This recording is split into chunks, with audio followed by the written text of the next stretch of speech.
Les vamos a recomendar que lean, porque aquí no lee ni Dios en esta tierra. Qué penita, qué pena, pero aquí no lee ni Dios. Nos falta trabajar más eso en los colegios, en los institutos, en la universidad. El que nuestra gente empiece a leer, que se acostumbre a leer todos los días un ratito, que coja un libro de lo que le guste, de la materia, porque para leer te tienes que enganchar y te tienes que acostumbrar, y para acostumbrarte tienes que leer algo que te guste, porque si empiezas leyendo a lo mejor la Ilíada, y pues a lo mejor ya no vuelves a leer más en tu vida, ¿no? Y que conste que a mí me encanta la Ilíada, ¿no? Pero porque la Ilíada, lees la Ilíada y después tienes que leer libros de mitología para saber quién es uno y quién es otro y por qué se casó uno con otro. Bueno, vamos a hablar con dos escritores, con Agustín Gajate y con Damián H. Esteve, dos escritores de la tierra que estrenan el libro, por decirlo de alguna manera. Agustín Gajate, el Palabra de momia paria, y Damián H. Estevas, El aire queda, ¿no? Estrenan el libro que recomendamos a todos, que ahora sabremos si los venden en internet, no en internet, en qué librería, etcétera, etcétera, pero les recomendamos que elijan gente de nuestra tierra. Hay gente muy buena aquí en esta tierra, por cierto, pero gente estupenda que leer. Que cojan gente de aquí, que también cojan de fuera, ¿no? Y que lean cositas de ciudadanos que viven aquí y que escriben de maravilla. Gracias a los dos por estar aquí. Empezamos por ti, Agustín. Presentas libro, Palabra de momia paria. A ver, cuéntanos por encima, sin desvelar nada, porque si no, no lo compra la gente, ¿no? Si desvelamos el libro, ¿no? Bueno, lo primero es explicar que es un libro pionero en el sentido de que utiliza por primera vez la lengua guanche como medio de expresión. Ajá. Entonces, el título original es Achicasna Sasoagual, que su traducción simbólica es Palabra de momia paria. Es una metáfora de lo imposible. Todo el mundo sabe que las momias que existen son de la clase noble, ¿no? Los achicasna, que era el concepto de paria, que significaba literalmente cabello cortado, pues los pelados, ¿no? Por así decirlo. Esta gente no tenía ningún tipo de consideración social, ¿no? Eran un poco los marginados sociales y entonces no tenían derecho a momificación, ¿no? Entonces es una especie de diálogo de lo que fue la sociedad guanche en sus propias palabras, en el contraste con la sociedad actual, a lo largo de 110 poemas breves, con forma de pentagrama, 5 versos por cada poema, y su correspondiente traducción, porque claro, no nos enteraríamos, y todo ello escrito no en el alfabeto líbico, que era el que utilizaban los guanches, sino el alfabeto occidental, con el que se utiliza en el castellano, ¿no? El español actual. O sea que está en guanche y con traducción. Exactamente. Y esa traducción es una traducción... Es simbólica, más que literal. Es simbólica, ¿no? Sí, hay muchos nombres. ¿Y cómo la hiciste, Agustín? Bueno, vamos a ver ahí lo que comentabas antes. Hay dos obras fundamentales para entender el habla en Canarias actual. Una es el Diccionario Ejemplificado de Canarismos de los doctores Corrales y Corbella, que se presentó se editó y se presentó en el año 2009, hace ya 4 años, y el otro es el Gran Diccionario Guanche de Francisco Soria Acevedo, que editado en el 2003. Entonces, esas dos recopilaciones te muestran cuál era el estado de la lengua guanche pues a finales del siglo XVI, básicamente, y aunque luego hay nuevas incorporaciones y demás, y el estado del habla canaria actual. Entonces, de esa comparación, teniendo en cuenta que la última obra que utilizó el guanche como expresión creativa es de 1582, que era la Comedia del Recibimiento de Bartolomé Cairasco, pues entonces, entre esos 431 años que han pasado de diferencia, tratamos de ver cuál era el estado actual de la lengua guanche. Entonces, lo primero era saber si teníamos palabras suficientes para entretejer, claro, ¿sí? un contenido de carácter de una comunicación, unos contenidos expresivos. Y bueno, para mi sorpresa, yo pensaba, porque todo el mundo da por muerta la lengua guanche, me encontré más de 1000 palabras con contenido simbólico y intenté entrelazarlas a ver si conseguía significados entre ellos. Entonces, las palabras guanches son, al proceder de un sistema antiguo, no había gramática ni nada, tenían una estructura muy simple, había una raíz determinada que expresaba un concepto y sobre esa raíz se colocaban otros conceptos, se añadían otros conceptos para complementar el concepto principal, y luego afijos y sufijos, arriba, abajo, todo tipo de partículas que indicaban mío, tuyo, lo que componía, ¿no? Todo lo que era la palabra, la situación de la palabra, contextualizaban la palabra. Entonces, en base a eso, pues encontré por similitudes con palabras raíces contrastadas con lo que se hablaba hasta ahora. Es cierto que dices tú, bueno, pero se pronuncian, se dicen. Hombre, la primera palabra chicasna, por ejemplo, se utiliza hoy en día en medianías de Tenerife. Es una voz que, lejos del significado del entonces, se utiliza para llamar a la cabra que se va a pastar a un lugar prohibido, por así decirlo, es decir, una finca de un vecino que tiene plantada y que no puede comerse las matas de las papas que tiene allí. Entonces, quiero decir que no es una lengua muerta, yo la denomino una lengua latente, en la cual cuando tú quieres, necesitas para una actividad, para cualquier cosa, una palabra que te dé seña de identidad, te vas a recurrir a una palabra guanche, porque eso te da un contenido simbólico mucho mayor que cualquier otra palabra de la actualidad. Y entonces, el otro día en la presentación en Las Palmas lo comentaba, digo, para el Festival Internacional de Cine de Las Palmas escogieron, el premio era la ley de Arimaguada, que el origen original es Jarimaguada, que eran las vírgenes sobre las cuales existe una doble hipótesis, ¿no? Si eran las que se preparaban para el matrimonio, ¿no? Las niñas que tenían la primera regla, entonces eso para que supieran, piensa en ese sentido, cómo tenían que cuidarse de cara a los futuros partos, etcétera, o eran las sacerdotisas vírgenes, las que se dedicaban un poco a lo que son las labores espirituales, ¿no? del pueblo. Entonces existen esa doble versión, que a lo mejor las dos son compatibles perfectamente, es decir, mujeres que se dedicaban a la función de sacerdotisas y al mismo tiempo a guiar a las jóvenes a su futura función social en el matrimonio. El trabajo es un trabajo complejo, porque primero escribirlo y después traducirlo, ¿no? Primero escribirlo en guanche. Primero escribirlo en guanche. Claro, y después, claro, es que esa es la cosa. Ahora estoy haciendo el proceso inverso. He terminado de escribir una novela, que estoy en fase de corrección, y entonces los diálogos sí les estoy dotando de la fuerza expresiva de la lengua guanche. Entonces ahí sí estoy traduciendo conceptos, voy de lo moderno a lo antiguo. De la otra manera fui de lo antiguo a lo moderno, ¿no? Lo que tú decías de la Ilíada, el Génesis de la Biblia, si queremos ver cómo se expresa con rotundidad una palabra contundente, una palabra que se llama de fe, ¿no? De fe absoluta. Con leerse el Génesis de la Biblia vale para conocer cuál era el lenguaje de los antiguos y ver cómo eso se transformó. Aquí tenemos un profesor de literatura que sabe más que yo de esto. El latín, para mí, cambió radicalmente la concepción del lenguaje, ¿no? Entonces el latín estructura de una manera muy, como te digo yo, muy musical, aunque la lengua guanche también es muy musical, pero sobre todo musical en el sentido rítmico. Estructura de una forma muy musical, no hay más que escuchar al italiano de hoy en día para saber, porque ya no estamos tan familiarizados con el latín, ¿no?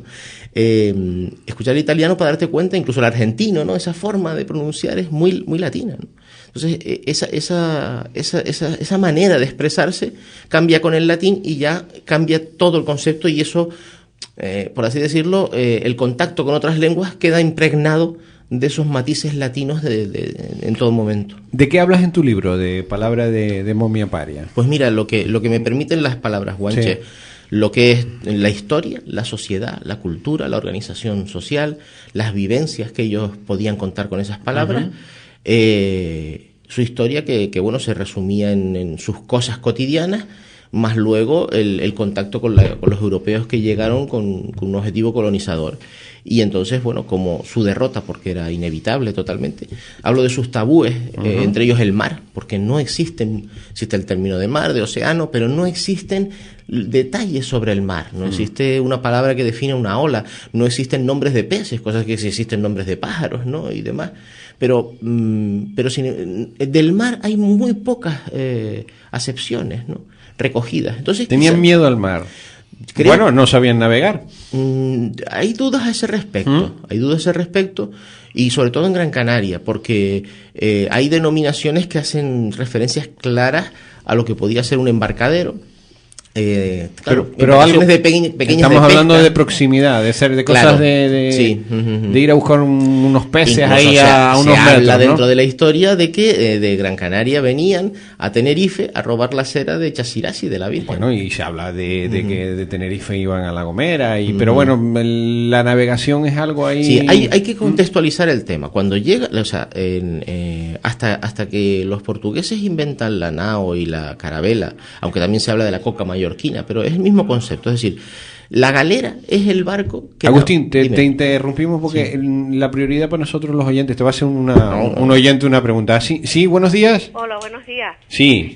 Bueno, yo soy de Weimar. Uh-huh. Entonces hay quien dice, y han escrito libros, usted lo sabe, gente que ya ha fallecido y todo eso, pues, sobre la gente guanche y todo eso. Sí. ¿Cree usted, bueno, tenemos pueblos como Chacona, Chacaica, Chogo, Chinguaro? Sí. ¿Cree usted que todo eso son palabras guanches? Sí, son nombres descriptivos, básicamente. El tema de Chacona, por las diferentes acepciones, hace referencia prácticamente a la tierra quemada, a lo que llamamos ahora mismo el Malpaís, a piedras del Malpaís, en ese sentido. Esa parece ser la simbología. Casi todo está adaptado a la zona. Yo ahí habría que hacer un trabajo de campo, en el sentido de conocer la toponimia del lugar, estar allí presente, describirlo, porque detrás de cada palabra hay una historia, normalmente una gran historia. Entonces, si estamos allí, observamos, describimos, nos damos cuenta de cómo está compuesta la palabra, ¿no? Entonces, cha suele ser el concepto ligado a piedra, co suele ser estar ligado también al concepto quemado, ¿no? De piedra quemada, ¿no? Entonces, todo este tipo de cosas vienen a definir lo que es un paisaje. Pues muy interesante, que tenemos también otros barrios como, ya le dije, Chogo, Chinguaro, Chacaica, y todo, pues así. Muchísimas gracias. Mire, no, Miguel Ángel, por favor, yo tengo mi hijo que se llama Caimo, como el Mensei de Weimar. Eso tenemos que hablar largo y tendido, porque bueno, ese tema que me lo he estudiado yo del Mensei, no, es que dicen que sí, Tacoronte, y yo lo puse como Weimar. ¿Usted sabe la conclusión que he llegado yo? Que la Virgen de Candelaria nunca estuvo en las cuevas esas. ¿En las cuevas esas? Pues quizá no, pero que se la llevaron a Candelaria la imagen. Lo que llevaron es otra cosa, pero no procedía de la cueva. sé. Pero bueno, eso es largo, otro día hablamos de eso. Bueno, cuando usted quiera. Un abrazo muy fuerte y gracias por llamar. Un abrazo también muy fuerte. Y para don Miguel Ángel, que al menos me deja entrar, puesto que yo oigo la emisora. ¿Sabe usted? Soy una fan acérrima. Pues muchas gracias, señor. Gracias, muchas gracias. Estamos hablando con don Agustín Gajate, que presenta un libro que es Palabra de Momia Paria. Agustín, ¿dónde podemos comprar el libro? Porque eso es otro tema. No, eso es ir a cualquier librería y pedirlo, no hay mayor problema. No hay problema. Habrá quien tenga ejemplares, habrá quien ya los haya vendido, Segundo, pero si no pedirlo. ¿Se puede comprar por internet? Sí. Sí, o sea, no hay ningún problema, tampoco. Se busca el título y se puede hacer Sí, la compra. además, si ponen en Google Achicasna, como suena o esto, te aparece un montón, aparte de todos los artículos de prensa, te aparecen las librerías digitales donde se pueden comprar. ¿Cuánto vale su libro, don Agustín? Pues sinceramente no lo sé, en torno a 10 euros, 10 y algo, 11 ¿Sí? por bueno, ahí. Otra llamada, a ver, sí, buenos días. Buenos días, señor director. Oh. Buenos días, señor Gajate. Buenos días. Mi pregunta es simple y sencilla. ¿Cómo podía usted hablar de lenguas muertas y más la lengua guanche? Yo pienso que la lengua guanche no ha existido. Si nosotros, los topónimos son a nivel del continente africano, una lengua que lo hablan millones de personas, y nosotros descendíamos nuestra raza a través del continente africano, ¿cómo se puede hablar de una lengua guanche? Y esta pregunta va también al profesor. Don Juan Álvarez Delgado ha hecho muchos trabajos referentes a lo que es el Menseyato de Habana, y en particular a Weimar. Entonces, la historia de Canarias está tan clara como esas momias que a lo mejor usted habla en su libro. Entonces, hablar de la lengua guanche no ha existido nunca. Nosotros somos un pueblo descendiente del norte de África. Los bereberes se habla esa lengua que usted le llama guanche. Entonces, hablemos de nuestras raíces, no de inventos nuevos, según decía don Juan Álvarez Delgado, que por cierto es un hombre, un historiador que ha caminado todo el norte de África y también es un hombre de este Menseyato de Weimar. Muchas gracias. Adiós, buenos días, gracias. A ver, don Agustín, vinimos a presentar un libro, estamos montando un lío aquí. Bueno, vamos a ver, dos cosas. Decir que la lengua que se hablaba aquí es la misma que la lengua que se habla en el norte de África es como decir que en España y en Italia se habla el mismo idioma. Esa es por así decirlo, la comparación. Ambas vienen del latín. ambas vienen del líbico. Lo que se habla en el norte de África está muy influido por la lengua árabe. Lo que se habla en Canarias no estuvo influido por la lengua árabe, porque aunque es verdad que ha habido algún tipo de vestigio de presencia árabe aquí, no parece que hubiera una comunicación fluida como con los romanos, que los romanos, hay una cosa determinante en saber cuál ha sido el grado de influencia de las culturas en Canarias, y es que la lengua líbica, lo que son los símbolos consonánticos líbicos del alfabeto líbico, se escribían verticalmente. Cuando termina la presencia romana en Canarias, en Lanzarote, esos símbolos ya se escriben horizontalmente. Eso indica una influencia cultural muy importante de lo que es el Imperio Romano. La escritura árabe se escribe al revés, en lugar de izquierda a derecha, de derecha a izquierda. Si hubiera habido una influencia árabe, como ha pasado en la zona del norte de África, también esos símbolos se escribirían otra vez horizontales y hacia el otro lado. Y no existe esa diferencia. Entonces, aquí es verdad que todos tenemos una raíz común, pero oye, hasta la península tiene origen líbico. Las culturas que estaban en la península, cuando llegaron los guanches aquí, los que entonces no eran guanches, hace 2600 años los primeros, ocupaban la península ibérica, toda la franja de Portugal, la franja atlántica y demás. Era una civilización, posiblemente de la Edad del Bronce, que estaba siendo acosada por una civilización de la Edad de Hierro tecnológicamente más avanzada en lo militar. Y o vinieron aquí en busca de refugio de alguna manera, o huyeron o los mandaron deportados. Los trajeron, sí. Y los romanos, parece ser que en el los romanos también trajeron gente del norte de África para repoblar esta zona y haber intercambio, porque piensen que todo ese tiempo, o sea, lo que ha habido es una endogamia importante, entonces todo lo que sea incorporación de nuevo material genético beneficiaba a las poblaciones locales. Bueno, vamos a pasar al siguiente escritor, don Agustín. Ha venido aquí a presentar el libro y casi montamos aquí bueno, pero eso es importante, eso quiere decir que la gente está atentamente escuchando pues sí, a lo que decimos. Don Damián H. Esteve también es escritor, es profesor de instituto y en su tiempo libre le encanta escribir, bueno, y nos ha traído aquí un montón de libros que ha escrito. Usted es un máquina, como dice mi hijo, porque escribir tantos libros en los tiempos que corren es difícil. Y presenta también un libro que se llama En el aire queda, ¿no? En el aire queda. Don Damián, gracias por estar con nosotros. Cuéntenos la temática de su libro. Ayúdenos a engancharnos e ir a comprarlo. Muy bien, lo intentaré. Buenos días a ustedes y a todos los oyentes. Y bueno, yo mientras hablaba Agustín Gajate, mi compañero de micrófono ahora, he pensado que Ángel Morales ha tenido un buen acierto, aunque nosotros no nos conocemos personalmente, él sí nos conoce a ambos, quizá en unirnos aquí, porque, vamos, mi interés no es la lengua guanche, aunque suscribo bastante de las cosas que Agustín Gajate ha dicho, y sobre todo como profesor, que antes apelaron a mí a eso, acerca de la diferencia entre español, francés o latín, o italiano, habría que ver si esa diferencia entre las lenguas bereberes y las canarias eran de idioma o de dialecto. Nosotros distinguimos un poco esas cuestiones y demás, pero efectivamente los guanches hablaban y tenían que hablar, y seguramente no era exactamente igual que su lenguaje originario, tenía que haber alguna diferencia, ¿no?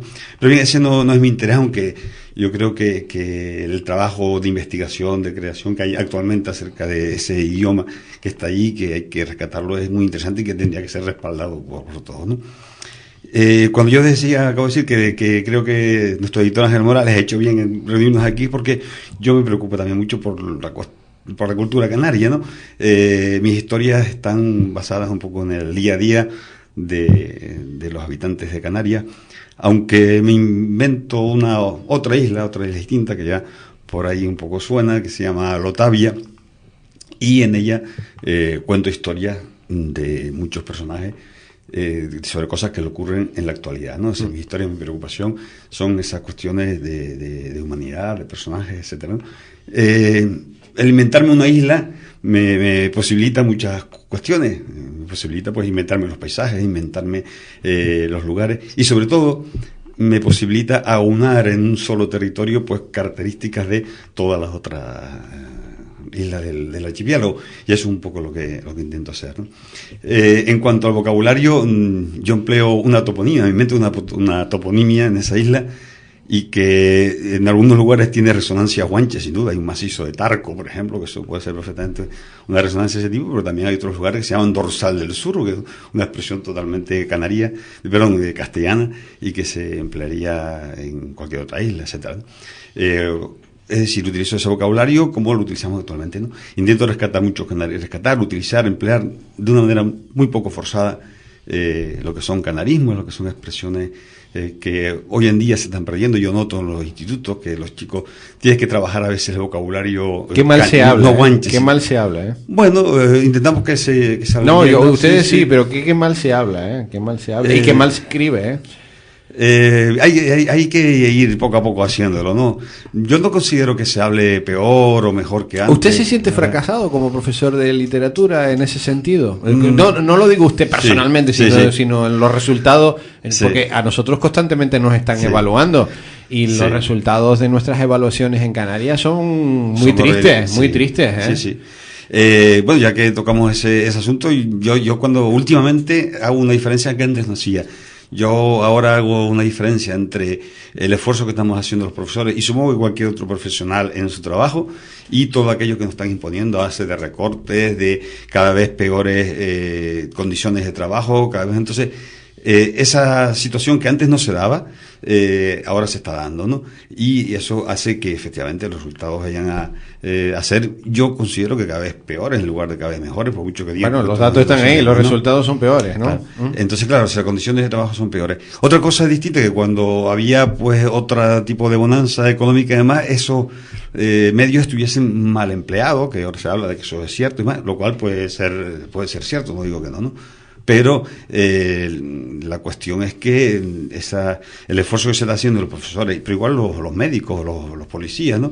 En su trabajo con profesionales va contracorriente de todo lo que se presiona por encima, ¿no? Y eso es importante. Nosotros hemos pasado de trabajar con alumnos de primero de la ESO, yo últimamente doy clase a primero y segundo de la ESO solamente, y de tener, pues, trabajar con 20, 22 alumnos por clase como máximo, a tener 30 alumnos. Entonces es una diferencia muy importante. No solo eso, sino un grupo más. Eso significa que yo no puedo abordar personalmente, pues, lo que se dice ahora de la enseñanza individualizada, de ir con cada alumno según su característica. Más, eso es una cosa imposible, una utopía de llevar a cabo con nuestras circunstancias, ¿no? Don Damián, HSTV, díganos, en el aire queda, cuéntenos de qué trata un poquito. Bien, no es una novela, en el aire queda, ni en el libro anterior lo que queda en el aire, sino que son un conjunto de relatos. Hay relatos de distintos tamaños, de distintas. Pero ¿de qué temática? Y como le decía antes, la temática es un poco. Yo intento reflexionar acerca de algo tan grande como han hecho todos los escritores, que es la condición humana, ¿no? Entonces, pues, en mi relato planteo personajes que sienten la soledad y que quieren luchar contra la soledad, y pues a través de una serie de estrategias o de cosas luchan contra la soledad, o de personajes que imaginan salir de esa vida monótona que tienen, y que les ocurren ciertas cosas en las que le ayudan a salir, o que ellos imaginan que quieren salir de esas situaciones, ¿no? O sea, planteo una serie a través de un personaje, pues planteo, sobre todo, como lo digo, una serie de incertidumbres, ¿no? Las personas, los humanos vivimos con incertidumbres, no vivimos con certeza, y casi todos los cuentos tienen ese hilo conductor, ¿no? Son personajes que a los que le ocurren cosas que no controlan, le ocurren acontecimientos que le vienen sin querer, o no saben cómo reaccionar ante esos acontecimientos y demás. Es un poco como la vida misma, ¿no? Tienen en común, pues, ese lugar que se mueven, ¿no? Se mezclan unos con otros en distintos cuentos. Hay un cuento en el que aparece personajes de otros cuentos, aunque sea de una manera muy anecdótica en algunos casos, en otros casos de manera más importante y demás, ¿no? Y entonces, la cuestión, lo que planteo es indagar un poco en la condición humana a través de distintas historias. Don Damián, ¿el libro en todas las librerías? Le pregunto también. Sí. Porque después uno va a las librerías y no están los libros. Porque los libreros ponen los que venden, los que no venden no los ponen, ¿no? Es lo que decíamos antes, comentando fuera de micrófono con Agustín Ajate y demás, ¿no? Que realmente publicar en Canarias hay ciertas editoriales que se están dedicando. Bueno, cierta yo tengo dos, y usted me ha dicho que hay una tercera. Tengo Aguere, Idea y alguna más. Sí, bueno, tenemos la página, tenemos cómo. Bueno, habrá alguna más, sí, seguramente, sí, pero que hay algunas editoriales, bueno, creo que más o menos se puede publicar, ¿no? El problema es luego la distribución, efectivamente, en las librerías o no interesa tanto. Pero las tiradas son muy pequeñitas, por lo que yo sé, y es muy difícil distribuir en tiradas pequeñas, ¿no? Sí, la verdad que tampoco conozco así los entresijos de la distribución y de la edición, ¿no? Claro, no se puede hacer grandes tiradas como hacen los bestsellers que saben que van a vender un montón, y si no venden pues tampoco pasa nada. Yo sé que un poco los editores aquí funcionan porque van imprimiendo según se va vendiendo. Se va imprimiendo, entonces, se imprime poco, al imprimir poco cuesta mucho, no es lo mismo que hacer grandes tiradas, y a la hora de poner los libros en el mercado supongo que no son baratos en comparación. No, al contrario, fíjate, son más baratos que los nacionales. Bueno, pues mira... ¿Sabes lo que ocurre? Es una cuestión de filosofía, de mercado. Las librerías le dejan más margen de beneficio, eso sí, los libros nacionales, porque por el volumen que mueven, que los libros locales. Pero sin embargo, lo cierto es que es como ir al cine a ver una película. Pues oye, un libro, tú coges y dices, este es el bestseller, el que más se ha vendido esta semana, lo que sea, lo compras y a lo mejor lo dejas a la mitad. Y no te duele. Sin embargo, tú dices este libro... los libros canarios, yo estoy convencido por la cantidad de autores que te van a enganchar, porque te va a interesar, te toca la fibra cercana. Tú puedes ir a ver una película, una superproducción americana, si eres medio friki, te gustará La Guerra de las Galaxias o cualquiera de estas, o Star Trek, o cualquiera de estas películas. Si te gusta la ciencia ficción, si te gustan determinadas cosas, la comedia romántica, pues te vas a pasar un rato agradable, vas a ir a lo que te gusta. Pero yo creo que la literatura canaria es el mundo por descubrir. Es mundo por descubrir, porque hay mucha calidad, hay mucha cantidad, mucha variedad, y luego que está a mitad de precio de esto, porque además pasa una cosa, el bestseller cuando pasa el año ya nadie lo compra, te lo puedes comprar a 5 euros, y la literatura canaria va a estar siempre al mismo precio, a mitad, o sea, en torno a 10 euros, 10 y algo. Entonces, y el bestseller mientras tanto está sobre 20.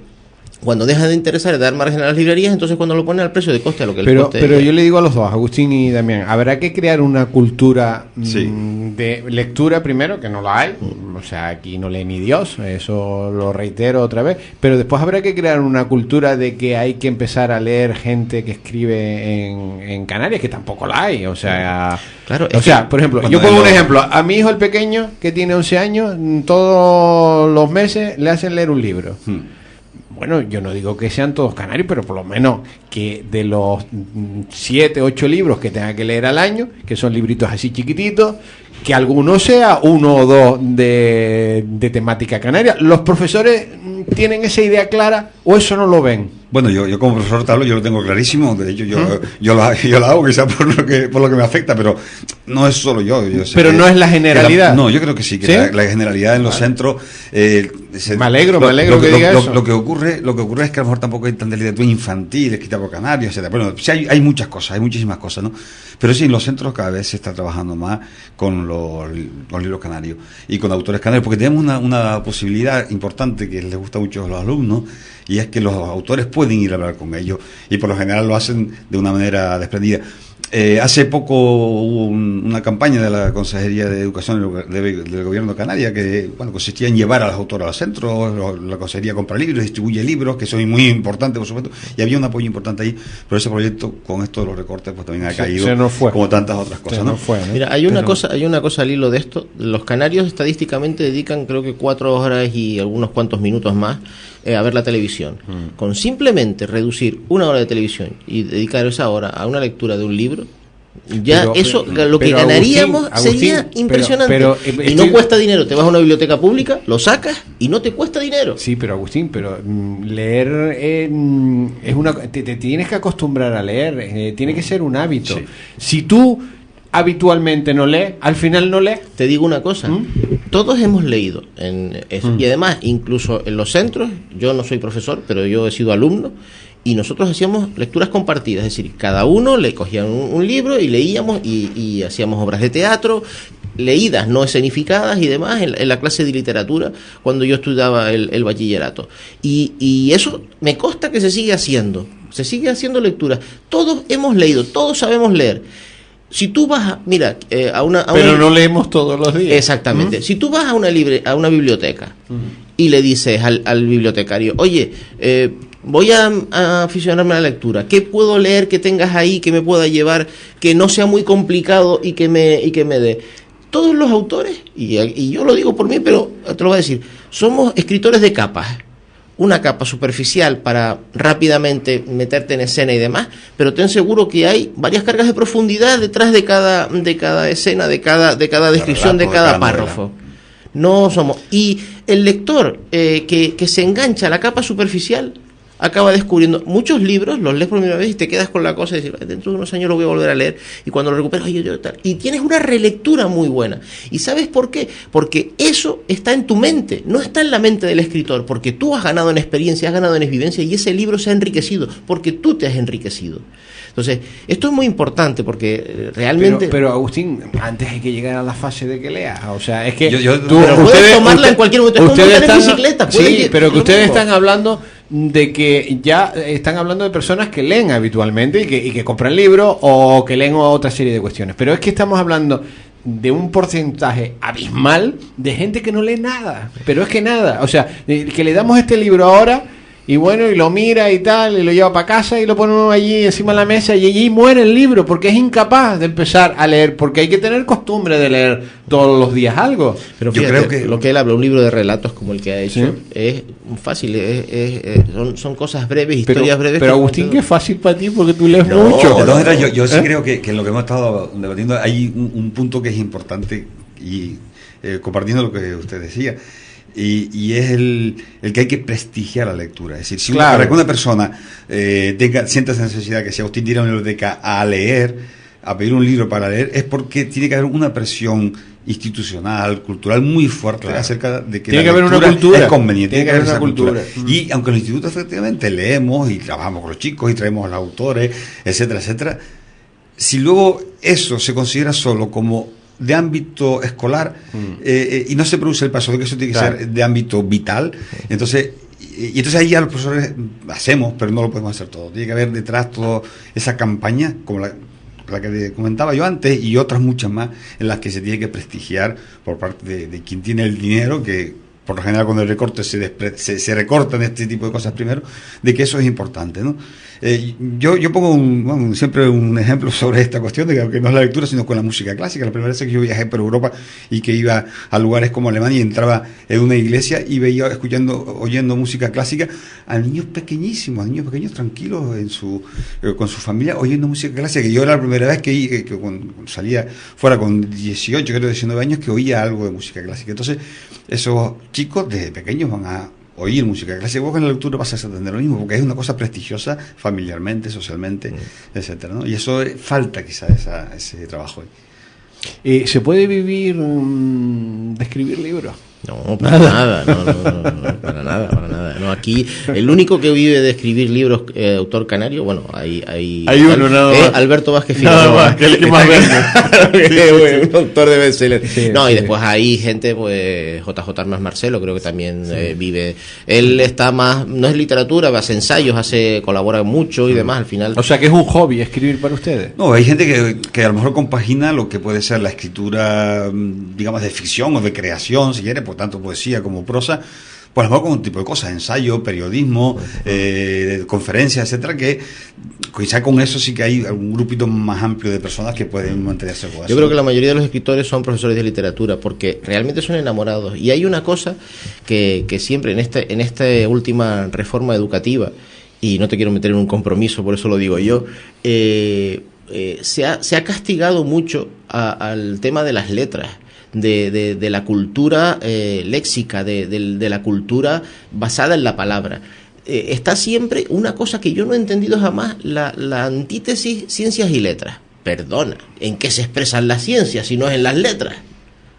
Y los números no tienen explicación sin las letras. Las letras es la base de nuestro conocimiento. Lo primero que nos enseñan de pequeños no es un billete de €1, sino te enseñan papá y mamá. Y lo siguiente que te cuentan es un cuento. para entender la simbología. Nosotros somos palabras. El ser humano es palabra. Lenguaje, sí. Exactamente, es lenguaje.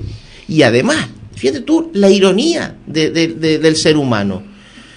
Cada ser humano, cada grupo humano, cada sociedad tiene su propia lengua y quiere perseverarla y quiere conservarla frente a otras.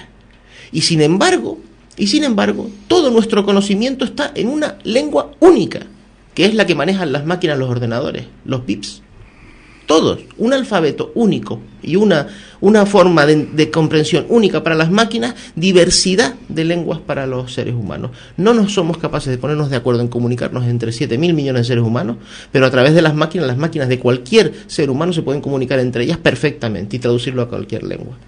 La ironía, hemos creado un lenguaje para las máquinas para entenderlos los seres humanos. Entonces, somos una civilización muy desarrollada, pero todavía tenemos importantes carencias y no valoramos la palabra como se debe, y para mí la última reforma educativa está anulando la palabra. Entonces disculpa, porque claro, no sé a qué reforma educativa te bueno, refieres, claro, es que claro, ustedes ya llevan un martirio. Llevamos efectivamente un martirio de reforma educativa y demás, ¿no? Pero bien, es cierto, creo que casi todas ellas, aunque contradictoriamente el espíritu de las reformas es mejorar, sobre todo lo que ahora se da en llamar la competencia lingüística, sin embargo, digamos que las concreciones de ese tipo de los programas, etcétera, parece que no conducen a eso, sino conducen más a una masificación grande y una exclusión de personas y demás, ¿no?